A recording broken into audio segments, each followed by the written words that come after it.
So this is something that we've gone through together in some ways, haven't we, Ali, with your journey of dating and experiences. Now, happy to say that you're happily married. Yeah. But you've had your fair share, haven't you, in our friendship time of going through breakups? Yeah, you've been a witness to that, and I I've been have. kind of in the thick of it. Yeah. So having been through a divorce and then dating in later life, I can confirm it's very hard when you break up. Yeah. And I've seen you go through it. And I mean, I remember from times in my past, but, you know, more recent years, witnessing you. Yeah. Really painful. So we're going to talk about how it is to have a breakup and how to overcome a breakup. Yeah. So all the feelings that come with it, all the things, the behaviours that can happen and how to move on. Yeah. Yeah. And we're going to give our 3 takeaway tips at the end as well. Yes. Just usual. And that's what we'll be doing every episode. We'll always have 3 takeaway tips. So always hang in, even if there are bits of it that aren't necessarily relevant to you, you will get some helpful tips at the end of every episode. Yeah, but that doesn't mean you can skip to the end. No. Good point. You have to stay. Okay, you have to stay and listen to us, watch us. Okay. Well, let's move Let's into dive in. What it's like to go through a breakup. Yeah. If you're listening to this and you're in it, you'll know how painful it can be. Yeah. And I think it, and again, this is sort of all ages, isn't it? It doesn't really matter, young or old. It can be a very painful experience, can't it? Yeah. So it can be a breakup of a relationship. It can be a breakup of a marriage. Yeah. It could be, I guess, a breakup of a friendship. Yeah. That happens, or a yeah, good point. Or or business even partnership. Yeah. Or even sometimes that kind of, I think, things where, in families, sometimes there can be those difficulties with siblings or whatever, can't there? I think the main focus today, though, is on romantic relationship breakups. Yeah. Right. It can be so painful, and it's really important, I think, to remember that pain is real because they've done brain scans on what it's like in a breakup, and it shows up as much as physical pain shows up. Yeah.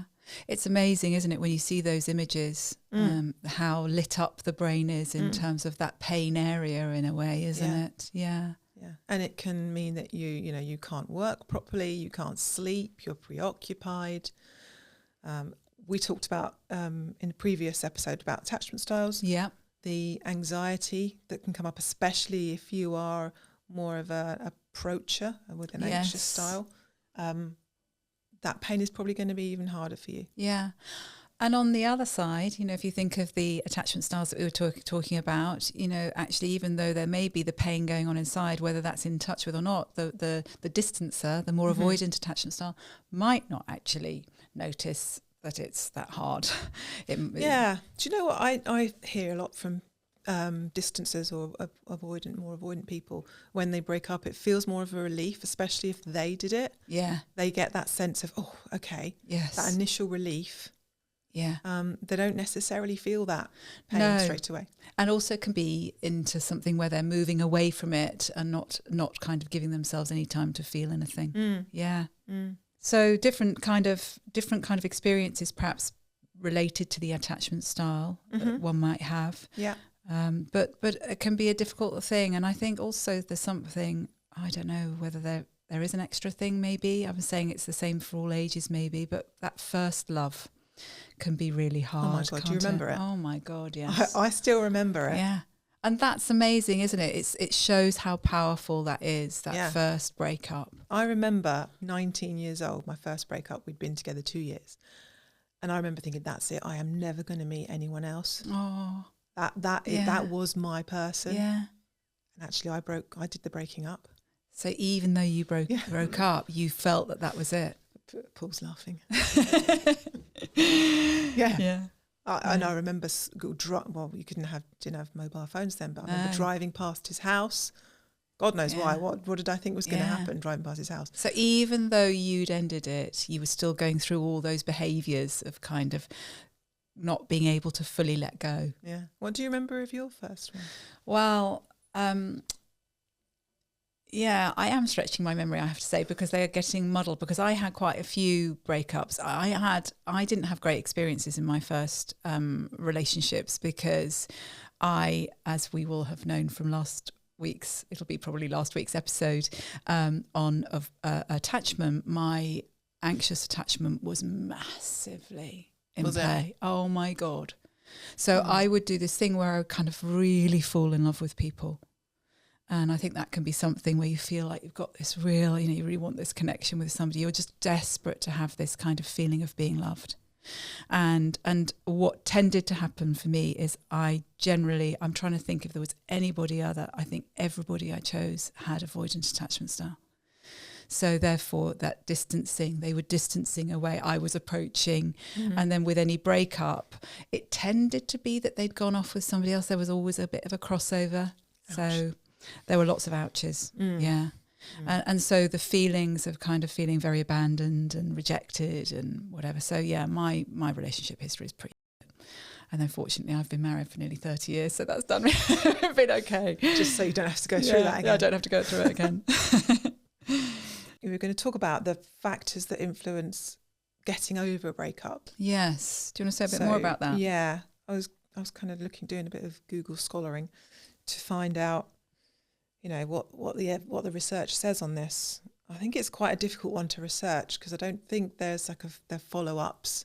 Oh, right. I see. So they say do a little bit and then they don't kind of come up with the results of it. Yeah. But some of it is common sense. It's like, well, for example, who initiated the breakup and how can influence how upset and hurt you are by that. For example, ghosting.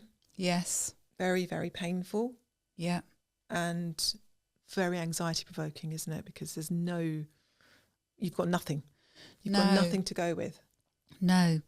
It's interesting, isn't it? I was just thinking as you were saying that, because, it's sort of already thinking about what it's like for somebody perhaps with more of the approacher, the more anxious style.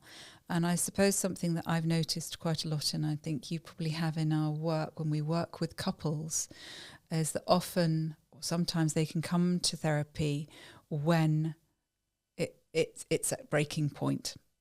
And what I've noticed is that sometimes where it's somebody who's more of the distancer, and it might be that the approacher, the person with more, say, anxious attachment, has been trying and trying and trying for so many years to make that connection, and then they're done. They can't do it anymore. So they say, I'm done. I'm leaving. I can't do this anymore. And that's often, I think, when the feelings of the other person, the distancer, the person with more avoidant attachment, actually start to feel more, don't they? Because that's the experience they perhaps had when they were little.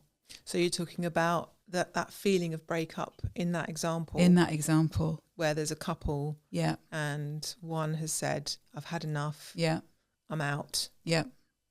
And the other, the distancer, is feeling that, oh my God. That's when they start to feel it. So rather than doing the sort of ghosting thing that, you're talking about, that actually I think there is an instance where that can start to change, where I don't know what your experience is with couples sometimes where that happens, where somebody who has been more distant, more avoidant, rather than doing the I'm not here, a ghosting type stuff, as it were, avoidance, that actually then they start to feel it, and it's very, very painful for them too. Yeah, because it feels like it's out of the blue. It's out of the blue. Yeah. Because they haven't been in contact with it before, and then suddenly it's changed.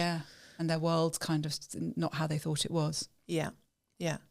So the way that the breakup happens impacts how you feel in the breakup, how easy it is for you to move through it. Yeah. Whether you did the breaking up, how the breaking up happened, whether there is contact still. So yes, you can break up, but then let's be friends. So that actually eases the discomfort. Temporarily, I guess. Yeah. It is easier. Yeah. But you're not really broken up. And I suppose it depends, doesn't it? Because you could have something in that instance, I guess, where one person still has stronger feelings than the other. Are you still keeping something in because you have hope that somewhere you'll reconnect again? Yeah, absolutely. And just maintaining that contact. Yeah. Another thing that can influence it is this sort of, okay, we're not talking to each other, but your ex is sort of liking your posts on social media, or you can see they're following you, like an orbiting thing. Which again, I think the research shows that eases the pain, but is it going to be a temporary thing though again? Yeah. It's not, but it's because you still think they're in your life. And that's going to fit in with that potentially more the approachy type, the more anxious style, isn't it? If you're seeing somebody liking your posts, then that's giving you that little, like you say, that little, it's like a breadcrumb, isn't it? A bit of hope. Yeah. So the other thing I read was that tendency for distancers in a breakup is to not think about it. They've got this ability to just not think about it. It's not in their thoughts. They work quite hard to do that at a subconscious level. And so they're not feeling that pain as much as someone who's perhaps secure or anxious. What might that then look like to the outside world, as it were, in a breakup? Like that, like it hasn't bothered them. Yeah. Just like, so they're not impacted. Yeah. Yeah. And I guess, does that also come out in terms of the, like these terms that are now used, like ghosting and whatever? Is that where that would be? Yeah, I guess that's an example. Could be seen, couldn't it, as that? Mm. But the research showed that if the distancer was given a cognitive task, so a task that involves a lot of thinking about something else, those feelings started to come through. That's so interesting, isn't it? So when they're, in a way, when their brain is distracted with something else, the pain of the breakup would come in. Yeah. It's so fascinating, isn't it? And I wonder if that's why often, what we see is after a few months of the breakup, a distancer starts to feel that pain. Yeah. And what do you think they then do? Often they will try and initiate contact somehow, not very directly. So this might be where the orbiting comes in, like in the posts. So it's just starting to have a little, you can see that there's an online presence. Or saying, oh, you've got my stuff, can I come and get it? Yeah. Yeah. What else have we thought about? Well, I think it's good to sort of really talk about things that help someone in a breakup. Mm-hmm. Because it is an overwhelming pain, isn't it? It is. People actually can't function some of the time. Yeah, and also, I think you'll remember times where, you would have gone through the pain of a breakup. I remember you going through a pain of a breakup and then actually being really reticent to go into another relationship, to try again, to go back onto online dating or whatever. It's like, and then what was going to happen? Are you going to go through the same thing? Very hard to enjoy the process. Oh, it gets scary, doesn't it? It gets really scary. Whereas the pain is so intense. Yeah. So what can help with that? What the research shows around people that recover better from breakups is those with better self-esteem seem to do better, seem to overcome it better and feel less pain. Do you think that links in also to attachment and those with more secure attachment in their experiences? Yeah. So when they've got, there's already been an experience of secure attachment, feeling safe, feeling like they've got the good sense of themselves, that it's therefore easier to find greater self-esteem. You could probably look at that research and go, well, they're probably secure people then. Yeah. But I guess if we're thinking about how we can help people, that would be an element to focus on, wouldn't it? When you're going through it, how can you just give yourself those boosts of self-esteem, how you see yourself? Yeah. And friends can be great with that. I know having you around was an absolute godsend for me. Thanks. Yeah.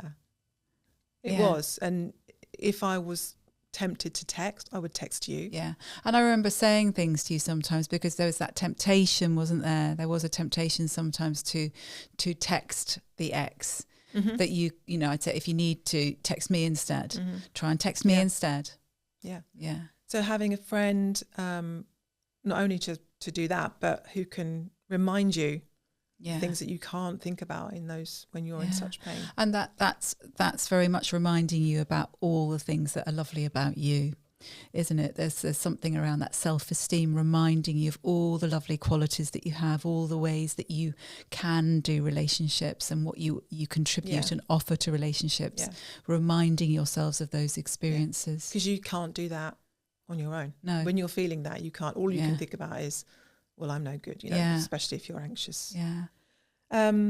Self-esteem, maintaining contact or not. So this is a big one, isn't it? Because it's so hard when every cell in your body is just crying out for contact. Yeah. For that short-term relief. Yeah. It can be like a drug, can't it? It can feel like it's, almost like an addiction. Like I have to make contact, and so it feels so hard. Yeah. And I think that's why it's really helpful to have the friend, to have somebody that you can kind of say, I'm feeling like I want to do it now, and try and not do it. Yeah. Yeah. And also I think there's something about not giving yourself a hard time if you do. Exactly. That's really important. Yeah. Actually, it's okay if you slip. It's okay. Yeah.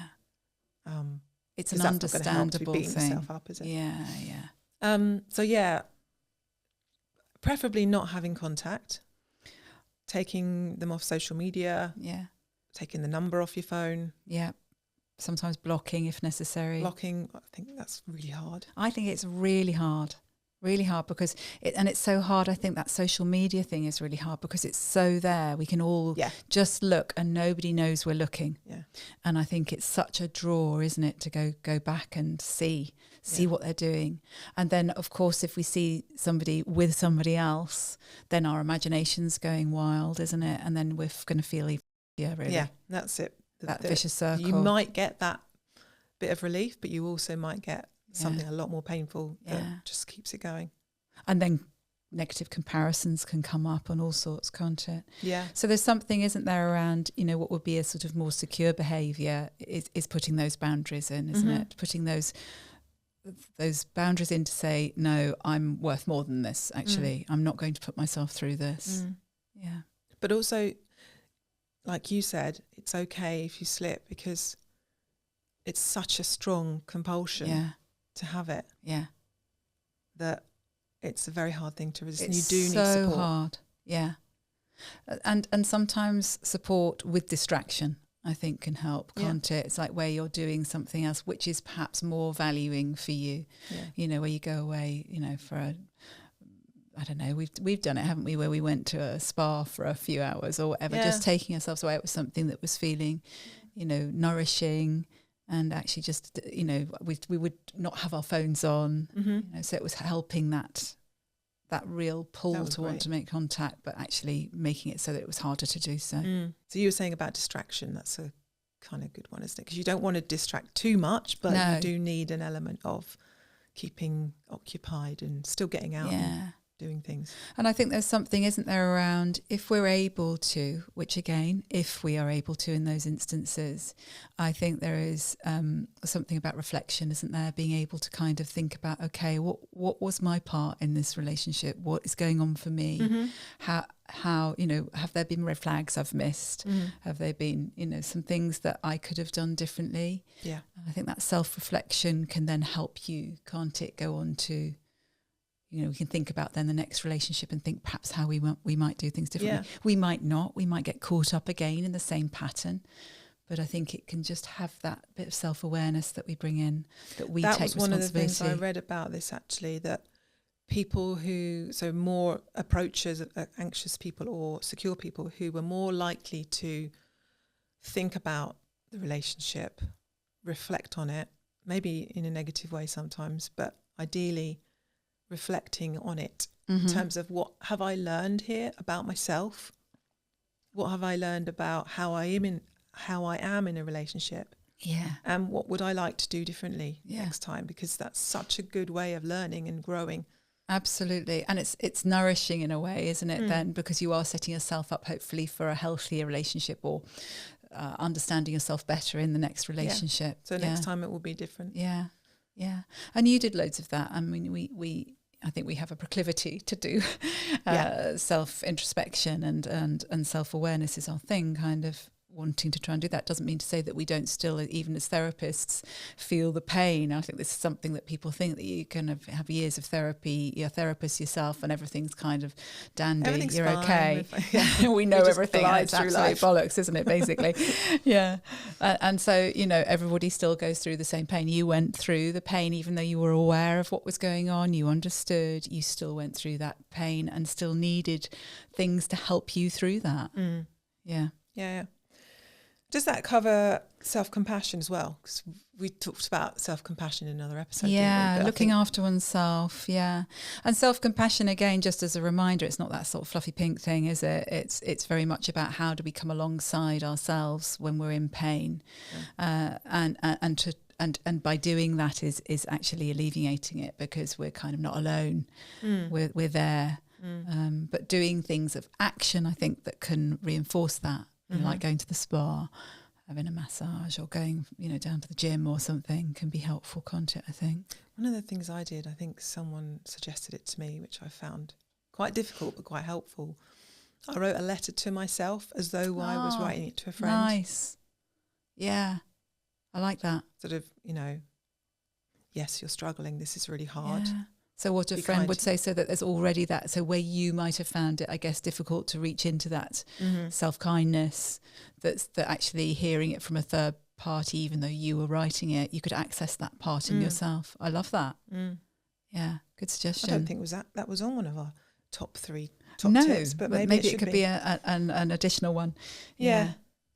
What about, one thing we haven't talked about is, did we mention, I'm just thinking about the rebound relationship. Oh, yeah. As in, like going on to the next one. Yeah, going on to the next one. Well, it helps the pain. Again, temporarily. Yeah. I mean, it's this temporary thing, isn't Yeah. it? It's what do we do to get temporary fixes to alleviate our pain, which actually in the long run are no good. So you could, go back on the online dating apps and meet someone else quite quickly and not feel that pain because you're in another relationship. But it's kind of not processed then, is it? You've not actually gone through that. No. And processed it in your brain, in your body. So do you think there is something in that, in terms of linking it in ways of helping? Do you think there is something about perhaps coming off any dating apps for a little bit? Do you think that's something that can help, just to have that sort of hiatus of time to kind of repair? I guess ideally, hard. It's hard, especially if you're more of an anxious person. It's going to be quite hard to do that. And everybody around you will be saying, oh, you need to be on your own. You need to be on your own. Yes, exactly. And you're thinking, no, I've got to get back out and get another relationship. Yeah, I can't be on my own. So, I think it's, again, self-compassion, isn't it? It's probably you're aware you need to be on your own for a bit, but being kind to yourself in that might be hard at the moment. Yeah, and that's why I think the friendships, or doing things that can kind of help you balance that, because, nobody wants necessarily just to be on their own all the time. No. And in that pain, I think it's that balance again, isn't it? Yeah. So ideally, I think to help overcome something like this and to help grow, it's to have some time afterwards on your own to move through that pain and reflect on it and learn what you would do next, looking out for things you don't want. Yeah. Gosh, just talking about it just sort of brings it so present, doesn't it? I think we can all sort of identify with this in some way or another, of how hard it is. Yeah. Shall we? Is that sort of covered everything we were going to talk about? I think it has. I mean, if there's anything that you think that we've missed, anything that you would like us to elaborate on, if there's something that struck, a chord for you today that you would like to learn more about or hear more about, then just get in touch. But should we do our... the top takeaway tips. Top takeaway tips. I feel like we should have a little jingle. Jingle with that. Yeah, I think that'd be great. We want you to find yourself a breakup friend, or 2 or 3, as many as you can really, to get that support. Firstly, to remind you that you're going to be okay and that you will get through this and you will meet someone more appropriate for you.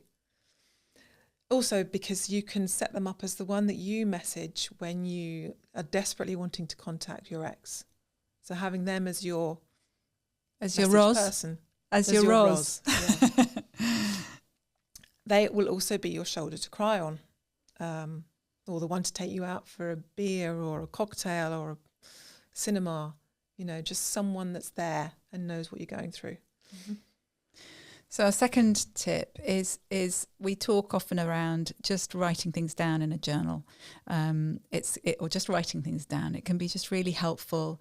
And what we would like you to do is to perhaps think about what you've learned from the relationship, what you've learned about how you are in that relationship, and just to note it down, because I think then once you've got it down, you can refer back to it. It can be really helpful just to see how you can do things differently going forward. And lastly, some self-soothing strategies. So we talk about that pain that you might feel in a breakup and how it feels physical. I mean, if you were ill, you would look after yourself. So it's the same thing. It's about, okay, what do I need to do to help my body here and help myself feel better? And that might be getting a massage or going to the gym with a mate or meeting up for a drink. It could be anything that just eases that horrible feeling for a while. And perhaps just add that, I know it's top 3, but what you said, Ali, about that fourth one really is just to, be able to perhaps get that perspective of that self-soothing and comfort and perspective by writing a letter as if it were a friend writing to you. I think that was a really lovely one. Yeah, to write a letter to yourself from that compassionate side of you, that kinder side of you, that can really understand what you're going through and just remind you of what you can do differently and what you deserve. Lovely. Great. Hopefully this has all been helpful. So subscribe. We would love you to subscribe. That really helps for us because we want to get this out to as many people as we can. So the more people that subscribe and the more reviews that we get would be fantastic. Any comments, please put it in the comments below. And then follow us on any of the social media links, which will be listed in our show notes. And we will also put some information in the show notes just to remind you of what we've talked about today. So thank you for listening. Thank you for watching. Thank you for being with us. Thanks, Roz. Thank you, Ali. It's lovely to chat with you as always. You too. And we will see you next time.